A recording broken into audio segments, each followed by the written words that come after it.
Another interesting phenomenon we see in healthcare, if someone goes and sees a GP and they have a bad experience, they'll generally say, that was a useless GP, and they'll go and find another one.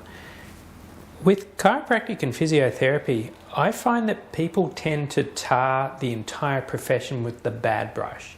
So we'll often have people come in to see one of our chiros for rehab here, and they'll say, I never bother going to see a physiotherapist because they're all useless, which I disagree with. And at the same time, I'll hear them say the same thing about chiros, where some of the physios that I treat and some of the GPs that I treat may start off very anti-chiro because they just go, chiros do this, because we have this vocal minority that might focus on doing essentially manipulation to cure all ills. And so I always think it's very bad to label a whole profession as a result of that one bad experience. What are your thoughts on that? Yeah, I also have had this happen with patients in the past who have said, I didn't come to physio because I didn't think you'd be able to help me, or no, I've never been to a chiropractor because I'm scared of them and I've heard what they did to a friend of mine.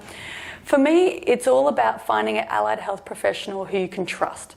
So if you have a bad experience, you should be able to know that you trust that person enough to say, hey, last time I was here, I didn't have a good experience.